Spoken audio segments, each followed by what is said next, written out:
Susanne DesRoches advises this next group that's been working with the Electric Power Research Institute. Raj. Good evening, everyone. My name is Raj Singh, and on behalf of my team, I would like to welcome you all to our final capstone briefing on refreshing the corporate social responsibility goals for our client, the Electric Power Research Institute, or EPRI. Let me start with a question. How do you prove that your work matters? For most organizations, that question is answered through their revenue, through their products, or their market share. But for an organization like EPRI, whose work is responsible for delivering more than 90% of electricity in this country, the answer has to come from somewhere else. It has to come from demonstrating real-world impact. That is what CSR, when done well, makes possible.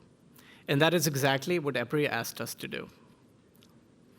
EPRI facilitates nearly $500 million in annual research and development collaboration across 700 utilities in 45 countries. EPRI's research helps utilities make better decisions about how electricity is generated, delivered, and used. CSR is not separate from EPRI's mission. It is how EPRI makes that impact visible to the world. So what is CSR? If you strip away all the jargon, it comes down to how every organization takes responsibility for the impact it has on the world around it and makes that impact visible. It goes well beyond philanthropy, and expectations from employees, stakeholders, and regulators are rising.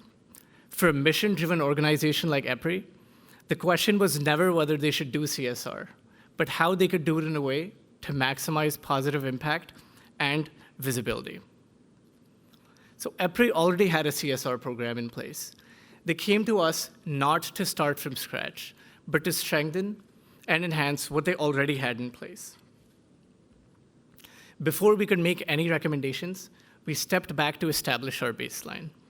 Where CSR stands at EPRI today, what good CSR entails, and how peers are doing it in practice. So we started from inside EPRI. Our SWOT analysis here reveals some key findings. If you look at the top left, talk about the strengths. EPRI has strong institutional credibility, good relationships with its members, and an active base of CSR programs.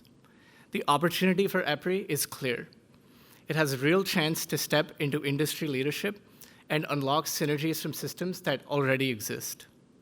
However, CSR sits behind core responsibilities and runs on a limited time and budget. We also analyze the external landscape on regulatory obligations and public reporting compliance in geographies like California and the European Union, where EPRI operates. So the path forward has to be grounded in exactly this. It has to be designed to work within these constraints and tied to outcomes that are visible and measurable. So we needed to define what good CSR looks like. So we looked at 5 globally recognized frameworks, which you can see here. However, we ran into an issue. None of these frameworks are meant for an organization like EPRI. So we took the best out of all of them, and we created our own 6-dimensional CSR maturity framework with these criteria. This custom framework allowed us to benchmark EPRI and its peers. While we started with 40 organizations, we quickly narrowed down to 12 based on the research-driven mission and funding structure. Our selected organizations include the World Resources Institute, Rocky Mountain Institute, and the MIT Energy Initiative. What we found across this set is shown here at the bottom of the slide. CSR is rarely a standalone function. It is embedded into the core activities of these organizations. However, activities are not always linked to outcomes. Work happens without clear and measurable goals behind them. Impact is also communicated in different ways. Some rely on storytelling, while others rely on reporting. Very few do both well. And most importantly, there's no single model that EPRI can simply copy. We also realized that we needed to shift from activity-based CSR to impact-based CSR. While activity-based CSR counts what you did, it's measured in hours and events and dollars spent. It's sometimes hard to connect that to outcomes. Impact-based CSR, on the other hand, shows you what has changed and is measured in outcomes, its reach, and the effect it has on the real world. We are also able to tie this directly to EPRI's mission. Keeping all of this in mind, we came up with a new CSR strategy for EPRI. I present to you Powered by EPRI. This is enabled through 3 avenues: its research, its operations, and its people. Research focuses on showcasing EPRI's work on energy affordability and grid reliability. Operations is about forming levers that EPRI can pull to reduce waste and emissions in its operations.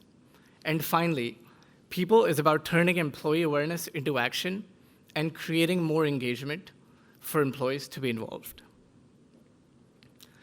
What you see here is all of our goals spread out across 3 phases.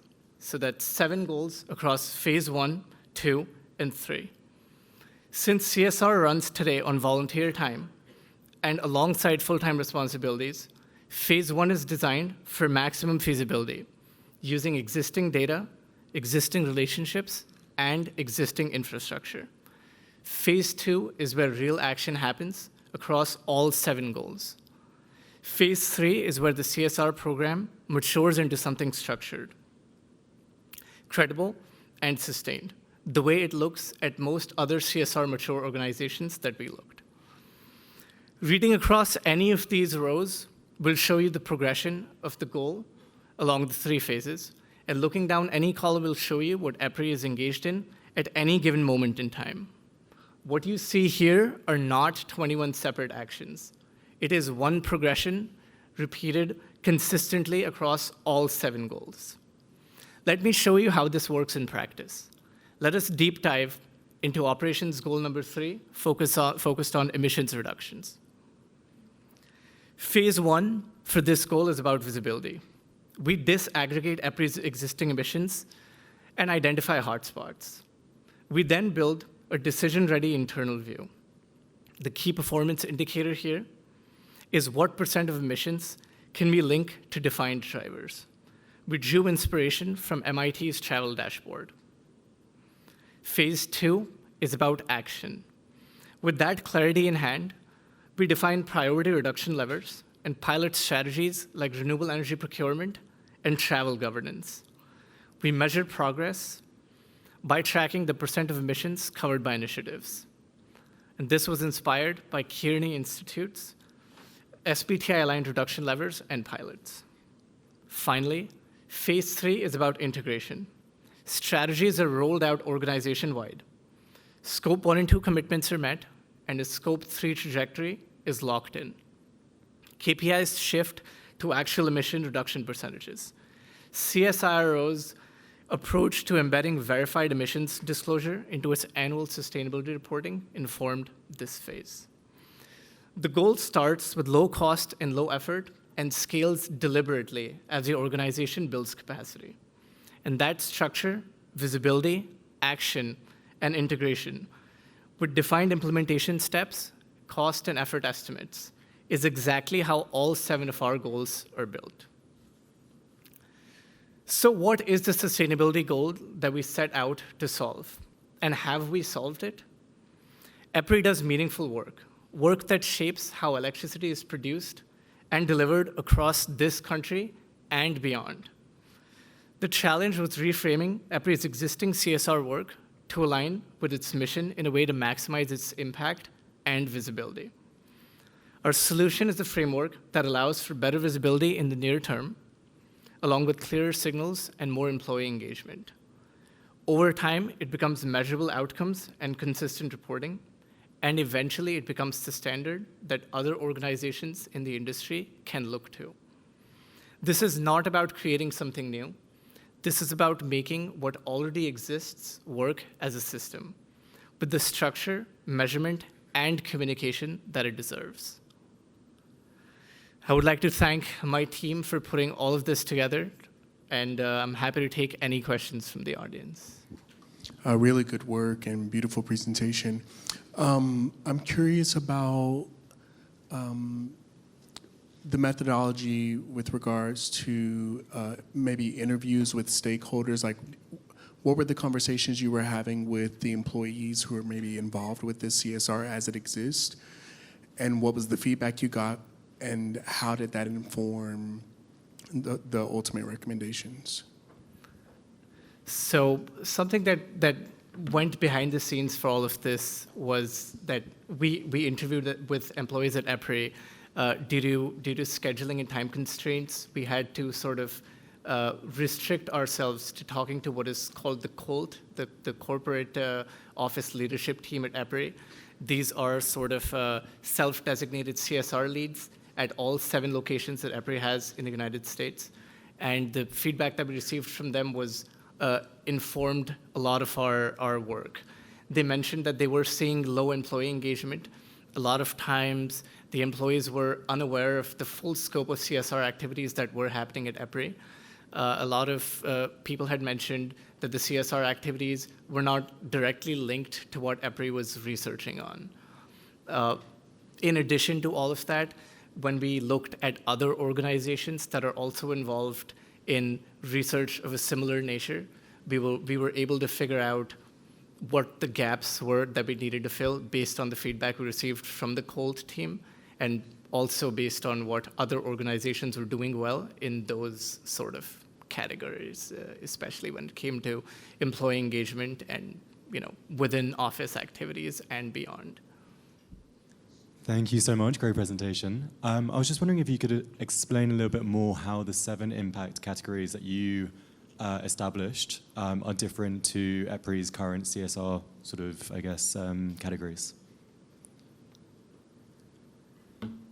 So EPRI's current CSR strategy, it's I would say relies mostly on events that are hosted in the office.